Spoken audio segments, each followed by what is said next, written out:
বিদেশে এসেও যে খুব বেশি এইসব চিন্তায় যে শান্তি দেয় তা না, কিছু অশান্তি নিয়ে মনে হয় বাকি জীবন পর্যন্ত, একেবারে কবর পর্যন্ত এরকম অশান্তি নিয়ে যেতে হবে।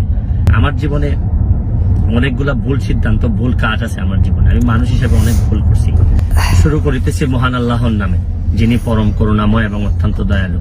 নিউ ইয়র্কে এসে পৌঁছাইছি, এখন নিজের ভাগনার গাড়িতে করে আমাকে আমার বোনের বাসা থেকে নিয়ে যাচ্ছে আমার মা যে বাসায় থাকেন এই বাসায়। তো থাকতে থাকতে অনেকগুলা মেসেজ পেয়েছি বাংলাদেশ থেকে, যদিও এটা নিয়ে খুবই আমি চিন্তিত ছিলাম বা কথা বলা দরকার আমি ভাবতেছিলাম, বিভিন্ন কথাবার্তা হয়।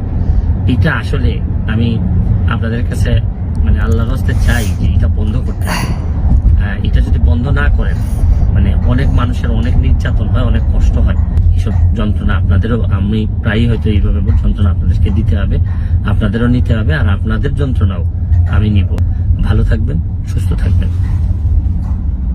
জীবনে অনেক ভুল করেছি, যে ভুলের মাসুল বর্তমানে দিচ্ছে। হ্যাঁ দর্শক, এটা আমার কথা না, এটা হলো ব্যারিস্টার সুমন, বাংলাদেশের একজন জনপ্রিয় বা আলোচিত ব্যক্তি, যিনি আওয়ামী লীগের হয়ে বিভিন্ন সময়ে বিভিন্ন জনমতে কিন্তু তিনি প্রতিদ্বন্দ্বিতার একটা দিক যদি আপনারা দেখেন, তাহলে সে কিন্তু প্রতিদ্বন্দ্বিতা করেছে আওয়ামী লীগের বিপক্ষে, স্বতন্ত্র প্রার্থী হয়ে কিন্তু সে নির্বাচন করেছে। কিন্তু অন্যদিকে এবার সে এই আওয়ামী লীগের এই সরকারের দ্বাদশ বা আওয়ামী লীগ সরকারের যা কিছু রয়েছে তার গুণগান গাইতেন।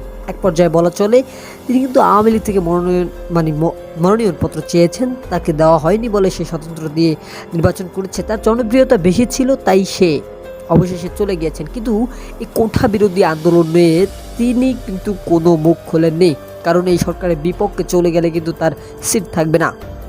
এবার আমেরিকায় যে চলে গিয়েছেন ব্যারিস্টার সুমন, আমেরিকায় চলে গিয়ে এবার মুখ খুলেছেন ঠিকই এই সরকারের বিরুদ্ধে। দর্শক, এই সরকারের যেই সরকার পদত্যাগ করেছে সেই সরকারের বিরুদ্ধে মুখ খুলেছেন, শেখ হাসিনার বিরুদ্ধে মুখ খুলেছেন তারই কর্মী ব্যারিস্টার সুমন।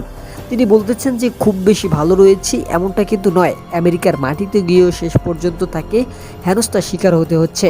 দর্শক, সম্পূর্ণ ভিডিওটি দেখার পরে আপনাদের যেই মতামত রয়েছে এই দালাল বা ব্যারিস্টার সুমনের বিরুদ্ধে, তিনি কিন্তু বাংলাদেশের জনপ্রিয় ছিল, কিন্তু একদলীয় একচাটক দলের জনপ্রিয়তা ছিল, তাই বলেই কিন্তু শেষ পর্যন্ত তিনিও দেশ থেকে পালাতে হয়েছে। আর যদি তিনি সৎই হতেন তাহলে শেষ পর্যন্ত দলে থাকতেন বা দেশে থাকতেন।